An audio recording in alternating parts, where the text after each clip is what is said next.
For those who are listening in, the subject of my talk is the importance of starting with momentum and fast-tracking your business. I've divided into 4 large segments. And I'll start with the first segment. Why fast-track? Can't we do it much slower? It is important to understand the situation before we answer this question. It's really very much like a mountain climb.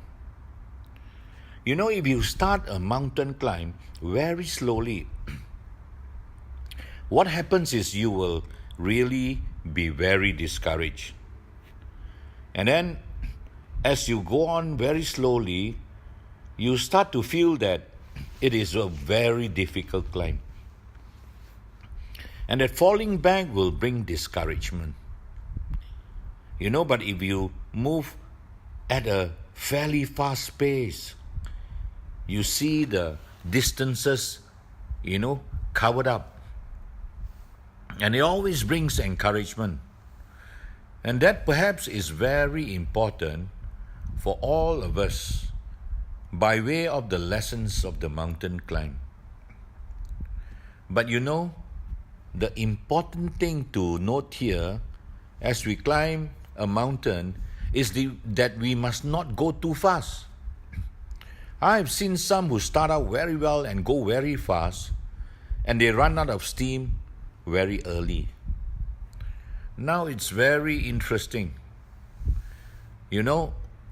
Let's link this to Melaleuca. If in Melaleuca you sign 1 or 2 persons after 3 or 4 months, what would be your feeling? Would you be encouraged? Of course not. Ask anyone who has struggled to really close and sign people, and they will tell you that discouragement always brings further discouragement. Can such people succeed big? I don't think so at all. I have seen time and again in my 40 years involvement in marketing schemes, where the people who have the slow starts and who have the big dreams, they can't succeed because the slowing down of the momentum always leads to discouragement. And this is something we must understand very well. That's why we need to do the fast track. Now, if you really look at the progress that you would like to make in Melaleuca, it's always premised on the 7 critical activities. Understand this, my friends, especially those of you who are now listening in. A lot of people say contacts list and really making the calls are very important, and they are right. It's very important at the start. Coupled with presenting and really trying to sign people. These first 3 steps are important at the beginning of a journey. It's like making the decently fast climb up a mountain.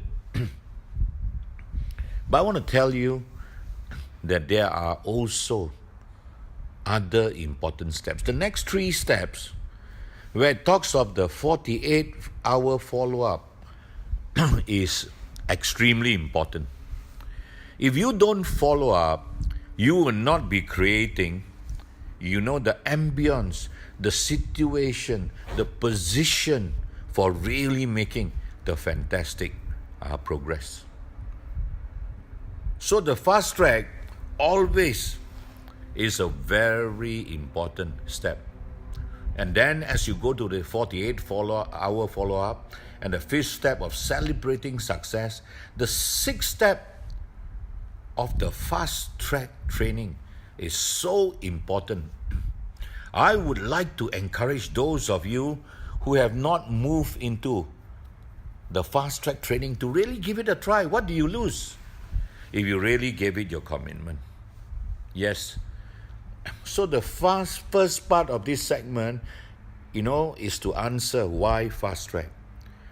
The second part of it is to talk of the right fast track. Fast tracking is not done blindly and furiously. It has to be done with the planting of a great foundation. And that's very important. We have to plant roots. Let me tell you the story of 2 mango trees. I remember I had this big house when I was working, with the bank. And there were a lot of mango trees. But what struck me were these 2 mango trees side by side. In season, the first mango tree will yield only 2 or 3 fruits. In season, the second mango tree will yield about 500 to 600 fruits. Every time it happens this way. And so out of curiosity, I found out from the owners. And what they tell me goes back down to the very foundation that is laid. In the first mango tree, with very few fruits, there was no real strengthening, no planting, no putting the roots right, and then not digging deep enough for the foundations. And this tree was largely neglected as it was growing, because when the foundation is not right, it grows at a much slower pace.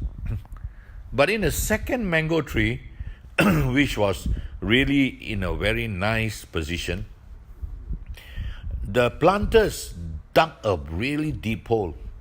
They really allowed the roots to go down deep.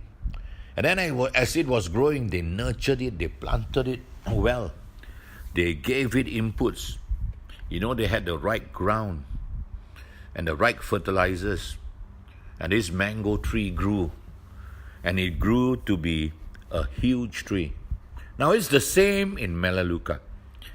You need to really plant the right roots as you start Melaleuca. You have to plant the right roots by doing the right things. How many of you have not even read the different brochures and the catalog of Melaleuca? All of you are just trusting to hearsay. You have not read. And then even when you attend training and meetings, you attend 1 or 2 trainings and you think it's enough. My friends, when I came in, I attended 28 meetings. I logged it. And I attended a lot of product demos. And that was that strong foundation that I had. If you choose to really plant it deep and really strong, you will really have the right approach. In Melaleuca, you not only have to plant deep roots, you also have to fertilize it right. You need to really put the right inputs. You really have to go out and drive your networks. You have to get enrollees, and you have to develop directors. And that is what is so important, the right nurture. If it's the right nurture, it will be the right fast track. Thirdly, I talk of the relevant fast track. You do what you have to do.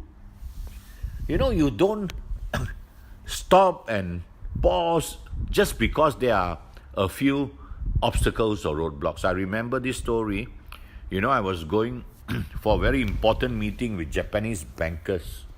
At 16 years old, I crashed into a pig and I have 4 false teeth right in front.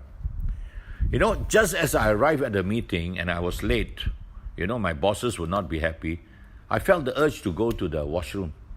I went into the washroom. I had something disturbing in my nose. As I was doing what I was doing, suddenly I sneezed and my false teeth fell into the toilet bowl. Now, the toilet bowl wasn't very clean. As I looked at the false teeth, I wondered, now what am I going to do? So I rolled up a wad of papers in my hands, reached out and took out the false teeth. And then I went to the sink and washed it and washed it and washed it. But every time I want to put it into my mouth, I somehow or other felt that I was smelling a shitty smell, in my false teeth. So I did not put it. But now I was late for the meeting. So what I did was I went closer to the meeting place. And each time I want to put in my false teeth, I know I have that smell. Finally I reached the door. I can't go into the meeting without my false teeth. So there was really no more choice. Instead of debating and trying to look for right excuses and right reasons, I wiped it on my shirt one more time and put it in. And guess what? Although initially I felt that, there was that shitty smell, with time, slowly, it moved away. And I proceeded with the meeting.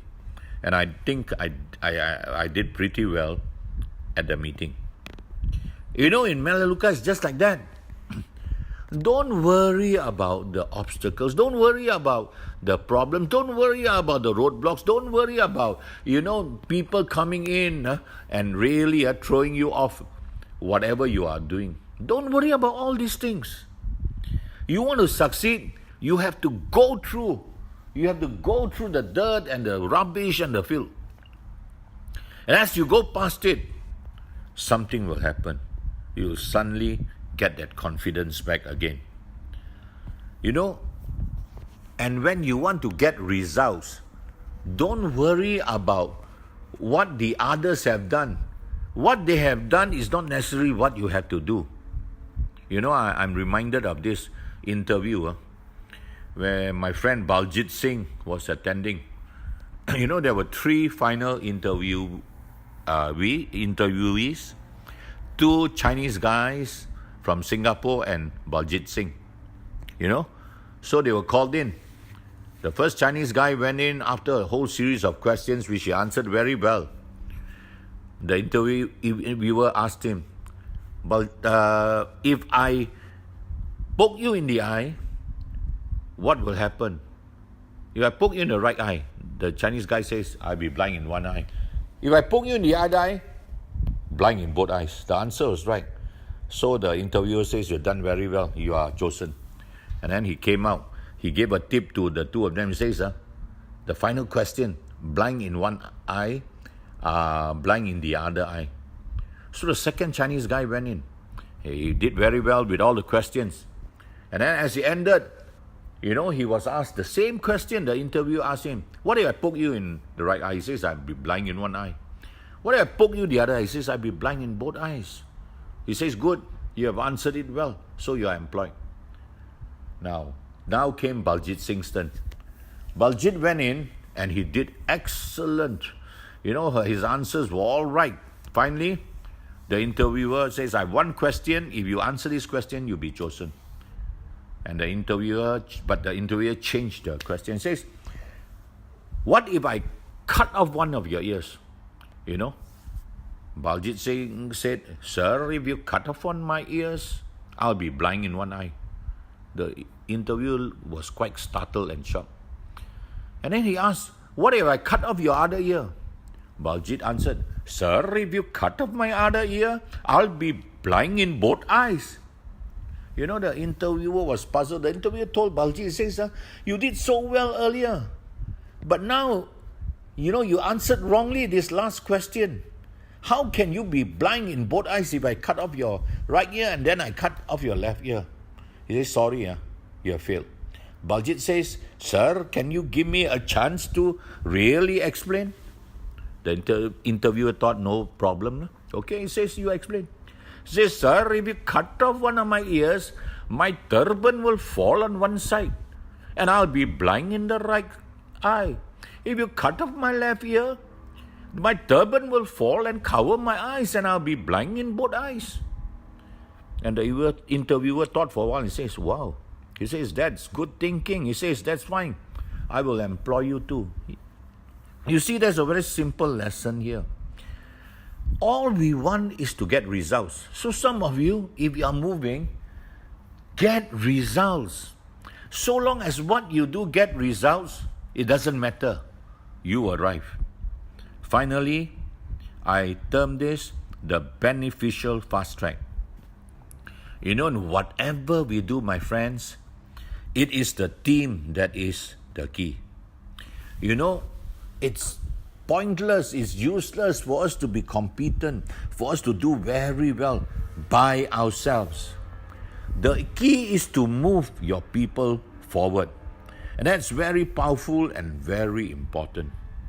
You know, I am reminded of the time I was with Outbound School. You know, I grew up in the Outbound School in Lumut. My auntie was the canteen operator.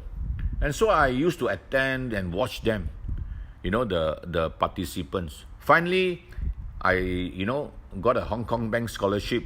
And Hong Kong Bank requires you to attend the Outbound School course and pass it. And so I had to go now myself. And I went through the program. You know, we had a 3-day expedition, which is the highlight of the Outbound School program. You know, we have to climb up a number of hills. You know, the saying for all of us is always, the pace of the team shall be the pace of the slowest man. I want to tell you, in doing that land expedition, 3-day land expedition, it's so important that we help one another. And I want to tell you that if so long as you are able to really help one another and to get everybody to accomplish the same task and to finish it at the same time, you become very successful. And that's what we did. We used the slowest man as the pace so that we become an encourager to him. My friends, in Melaleuca it's the same. If you want to really build the business and build it well, the call is to have your team come together. And that's what we do in fast track training. You bring your people, and right where you are, you could be in Kota Kinabalu or Kuching or anywhere else, you participate as a team. You could have your team members elsewhere. But you come together and you make sure that every one of your team members do well. And as you do this, the team becomes a real cohesive team. And it comes alive. And as the building goes, my friends, you will see results across the team. It's no longer a one-man show. It's no longer 2 people working. It is really the togetherness that really bring everything together. I want to close. That's my favorite song. It says, gonna build a mountain from a little hill. Gonna build a mountain, and I know I will. Gonna build a mountain, gonna build it high. I don't know how I'm gonna do it. Only know I'm going to try. This is a song that reflects a few key principles. First of all, gonna build a mountain talks of our dreams. Each of us have a dream. And if each of us should really go for mountains, not little hills. But you have to start. Make the small starts from a hill. And when you know that you are going to do it, what it means is you are willing to pay the price. And as you build it high, you know that it will be worth the effort. And when it says, I don't know how I'm going to do it, there should be no turning back.